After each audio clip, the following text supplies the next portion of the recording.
Story number 1. Archived footage.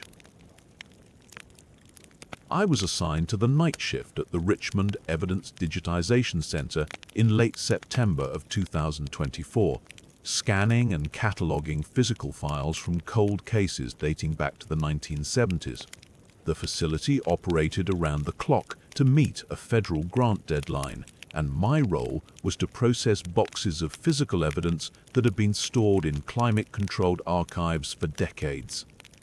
The work was methodical. I would remove files from sealed containers, photograph each item, scan documents at 600 dots per inch, and enter metadata into the conversion database. During routine processing of case number 8742-1983, I noticed the original Polaroid photographs showed a different suspect than the one named in the typed reports. The file concerned a breaking and entering in the Churchill neighborhood. The typed incident report identified the suspect as a white male, approximately 6 feet tall, with dark hair. The Polaroid clipped to the inside cover showed a black male, shorter build, wearing different clothing than described in the arresting officer's notes. I assumed this was a misfiling, common in older evidence storage systems, where multiple cases were processed simultaneously. I cross-referenced the file number with our database and confirmed the case. Details matched, but the physical evidence continued to contradict the official record in small, consistent ways. The property receipt listed a blue windbreaker, but the evidence bag contained a gray hoodie. The witness statement described a suspect fleeing north on 24th Street, but the arrest location was logged as 4 blocks south. Each discrepancy was minor enough to attribute to human error, but the pattern troubled me. I photographed everything as found and made notes in the comment field of each database entry. Over the next 4 hours, I discovered this discrepancy appeared in 11 additional files from the same year, all processed by the same evidence clerk whose signature appeared on the chain of custody forms. The name was D. Hollins, written in the same blue ballpoint ink across all 12 files. The signature was consistent, slightly right-slanting with a distinctive loop on the capital H. Each case showed the same type of contradiction. Photographs that did not match descriptions, evidence that did not align with reports, locations that conflicted with arrest records. All 12 cases had been closed with convictions. All 12 had been processed between March and July of 1983. I followed protocol and flagged the files for supervisor review. But when I returned from my break, the photographs in all 12 cases had changed to match the reports exactly. I had left the files in the scanning queue, a locked plexiglass enclosure that required both a keycard and a 4-digit code to access. The files were still in the same order I had placed them. The evidence bags were still sealed with their original tape, yellowed and brittle with age. But the Polaroid, in case 8742, now showed a white male, approximately 6 feet tall, dark hair, wearing a blue windbreaker. The property receipt still listed a blue windbreaker. The evidence bag now contained a blue windbreaker.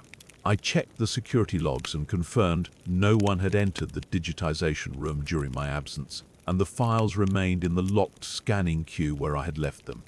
The access log showed my keycard entry at 11:38 in the evening when I had begun my shift, and no other entries until I had returned at 2:16 in the morning. The camera feed for the room showed an empty workspace during my break, the files visible through the plexiglass undisturbed. I watched the footage at double speed. Nothing moved. The timestamp ran continuously without gaps. I attempted to compare my earlier scans to the current photographs, but the digital files I had created 2 hours prior now also matched the updated physical evidence. I opened the first case I had processed that evening, 8742, and reviewed the high-resolution images. The Polaroid in the scan showed a white male, approximately 6 feet tall, dark hair. The metadata confirmed I had created the file at 11:51 in the evening. I checked the backup server, which ran an automatic mirror every 30 minutes. The backup files were identical. I checked my handwritten notes on the processing log sheet. My own handwriting described a white male suspect, blue windbreaker, arrest location matching the current reports.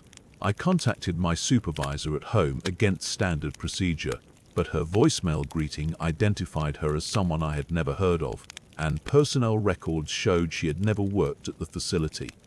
The voicemail said, "You have reached Karen Delacroix, leave a message." My supervisor's name was Patricia Moss.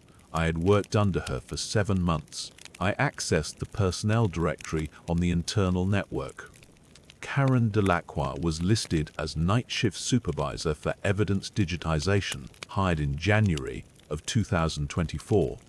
Her employee photo showed a woman I had never seen. I searched for Patricia Moss, no results. I checked my phone for our previous text exchanges about scheduling and protocols. The messages were from a number saved as Karen Delacroix, supervisor. The content of the messages was identical to what I remembered, but the name had changed. I completed the scanning of all flagged files, documented the original discrepancies in an off-network report, and submitted the cases as clean conversions in the official system. I worked through the remainder of my shift, processing the 12 files a second time with careful attention to every detail. I wrote a separate incident report on my personal laptop, disconnected from the facility network, and saved it to an encrypted drive. I described the original photographs, the mismatched evidence, the signature of D. Hollins, and the changes I had observed. I noted the time, the case numbers, and the security log data. I did not offer conclusions. The evidence clerk, whose signature appeared on the original chain of custody forms, died in 1983, 3 months before the date she allegedly processed the files. I found the obituary in the Richmond Times-Dispatch archive during my lunch break the following week. Diane Marie Hollins, 29 years old, died in a vehicle accident on April 2, 1983. The cases bearing her signature were dated between May and July of that year. I submitted a query to the Records Department asking for clarification on the chain of custody documentation. I received a response stating that the files had been reviewed and contained no irregularities. The case numbers I referenced were marked as successfully digitized and archived. My assignment at the Richmond facility concluded at the end of October. I was reassigned to a training role in Arlington and told the digitization project had met its targets ahead of schedule. The encrypted drive containing my off-network report was logged into a restricted access archive. I was instructed not to discuss the contents with personnel outside my immediate chain of command. The 12 files from 1983 remain in the system as clean conversions. Story number 2. Soil analysis. I arrived at the former Lakeland Industrial Park site in Gary at 0900 hours on the 11th of March to conduct a Phase 2 environmental assessment before the city's planned redevelopment. The assignment was standard contamination survey work with soil and groundwater sampling protocols. I had reviewed the preliminary Phase 1 report during the drive from the regional office, which documented expected petroleum and heavy metal contamination from decades of industrial use. The site had been abandoned since 1998 when the last tenant, a metal fabrication facility, ceased operations. The main warehouse structure remained standing, though the roof had partially collapsed and vegetation had begun reclaiming the loading areas. I documented the perimeter conditions and noted the usual industrial debris, rusted drum storage, concrete pads with oil staining, and chain-link fencing in various states of deterioration. I began soil sampling in the northeast quadrant at 0945, following the grid pattern established in my site plan. The first 4 cores were extracted from locations separated by distances of 50 to 70 meters, standard spacing for a property of this size. I labeled and sealed each sample according to protocol, noting depth intervals and visual characteristics in my field book. When I examined the cores side by side before packing them for transport, I observed that all four contained identical stratification patterns. The color banding, texture transitions, and even small root intrusions appeared in the same positions across samples that should have represented different subsurface conditions. I've conducted soil surveys for 9 years and understand that geological variation occurs across distances as small as 5 meters. I returned to my vehicle and retrieved sterile sampling equipment, then extracted 4 additional cores from coordinates offset by 30 meters from the original locations. I documented each extraction with photographs and GPS coordinates. The samples again showed identical internal structure. I sealed them separately and marked the containers with secondary identification codes. At 11:20, I moved to the main warehouse foundation to document cracking and subsidence patterns required for the structural assessment portion of the survey. My GPS unit, which had functioned normally during the drive and initial sampling work, began displaying my position as 17 different coordinate sets simultaneously. All timestamps read 11:23. I powered the unit down, replaced the batteries, and reinitialized, but the behavior continued. Each coordinate placed me within the 300-meter site boundary, but scattered across the property in a pattern I could not interpret. I attempted to photograph the foundation using my department-issued digital camera. The first image showed my sampling kit and field book arranged on the concrete pad, but the perspective was from approximately 15 meters above my position. I had not used a drone.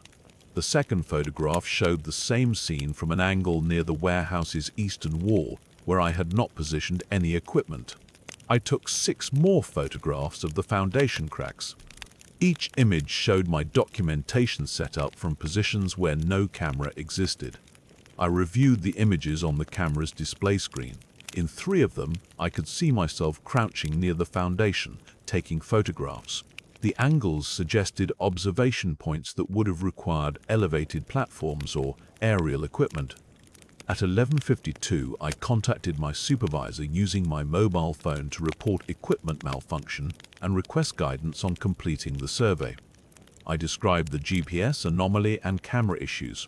During this conversation, while I was standing approximately 40 meters from the warehouse structure, I heard my own voice speaking from inside the building. The voice repeated my exact words with a delay I estimated at 7 seconds.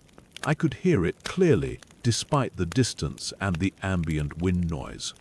My supervisor instructed me to evacuate the site and return to the office.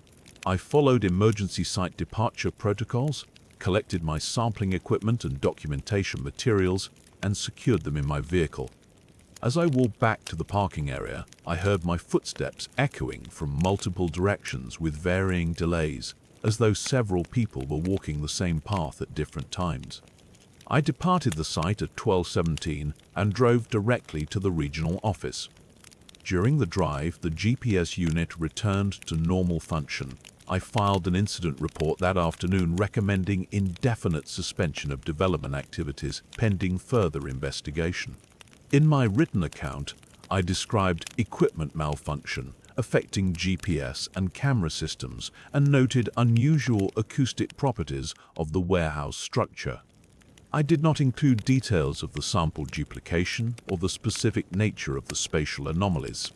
My supervisor reviewed the report and indicated that the site assessment would be elevated to the State Environmental Office for additional review. The laboratory analysis of my soil samples was completed 6 days later. The technician who processed them contacted me directly, which was unusual.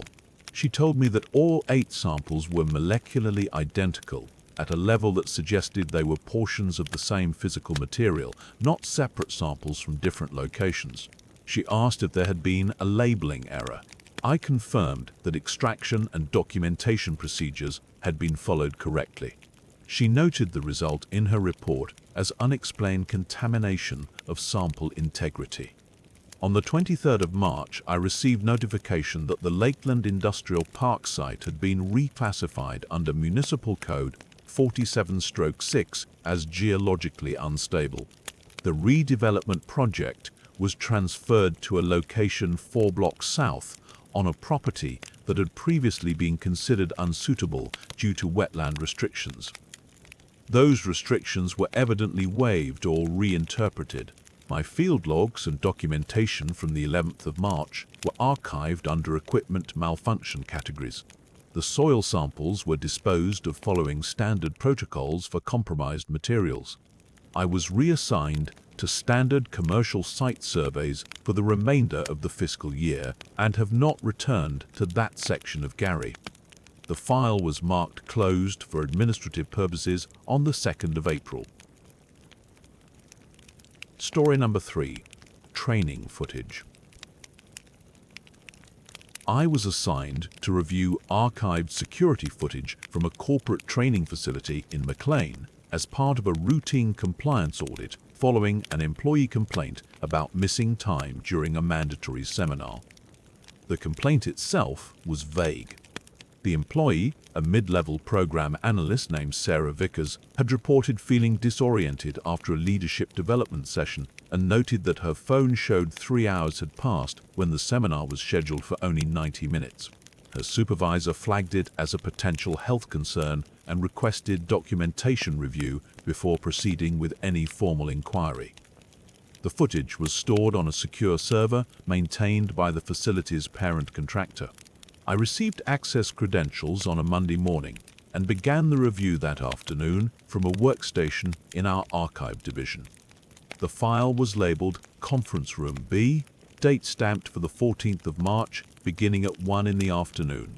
The video quality was standard: overhead fluorescent lighting, beige walls, a projector screen at the front of the room displaying a slide deck with the contractor's logo and the title Adaptive Leadership in Dynamic Environments. There were 17 attendees visible in the frame, seated in 3 rows of chairs arranged in a shallow arc.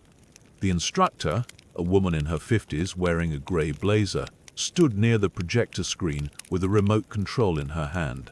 Everything appeared routine. She advanced through slides. Participants took notes. A few checked their phones. Standard corporate training behavior. I noted the timestamp counter in the lower right corner of the frame.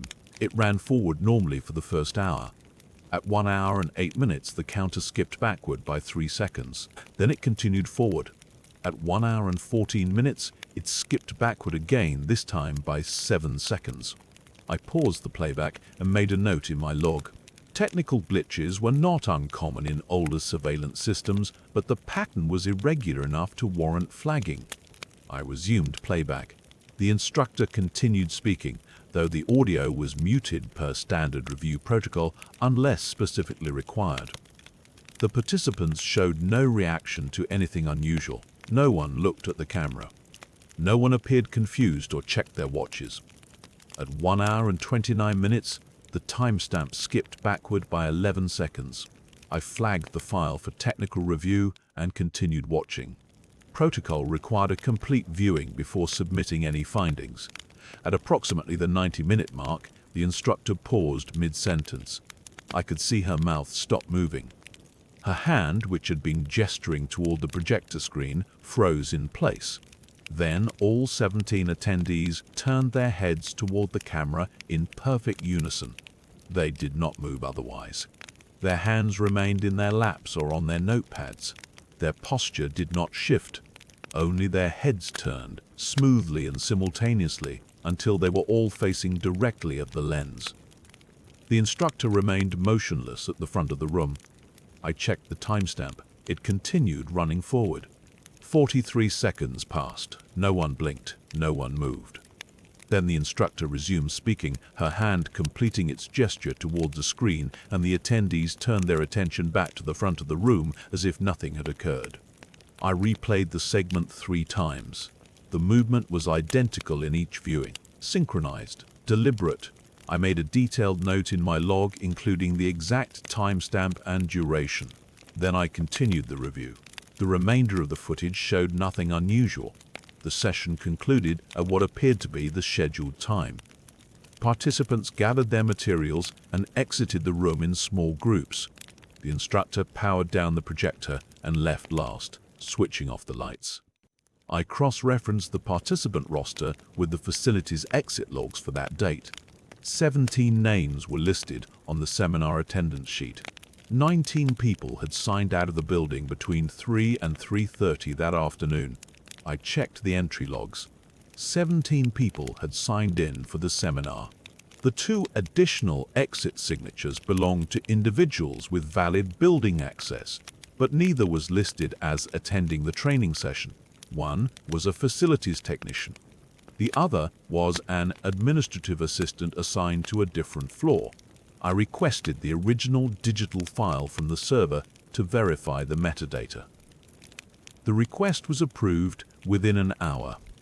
The file properties indicated it had been created on the 14th of March at 12:58 in the afternoon, 2 minutes before the scheduled start of the seminar. It had been accessed and copied 6 times prior to my review. I checked the access log. All 6 accesses originated from terminal IDs that did not exist in the facility directory. I ran the IDs through the contractor's asset database, no matches. I prepared a preliminary report and escalated to my supervisor, a former investigator with 22 years of service. He reviewed my notes and the footage excerpt I had attached. He asked if I had contacted the facility directly. I told him I had not, per protocol. He instructed me to prepare a summary report, excluding the timestamp anomalies and the discrepancies in headcount. He said the technical issues would be addressed separately by the IT division and that the exit log variances were likely clerical errors. I asked about the segment where the participants turned toward the camera. He said it was probably a playback artifact and that I should not include it in the final summary. I followed his instructions. 2 days later, I received notice that the training facility had been closed for renovations and all archived footage from that fiscal quarter had been transferred to off-site storage pending format migration. The notice included a memo stating that access to the transferred files would require written authorization from the deputy director and a valid operational justification. No timeline for the renovations was provided. I checked Sarah Vickers' personnel file to confirm whether any follow-up medical evaluation had been conducted. The file showed that she had withdrawn her complaint voluntarily on the same day I submitted my summary report. She had accepted a lateral transfer to a position in Denver. No explanation was provided. No medical evaluation was documented.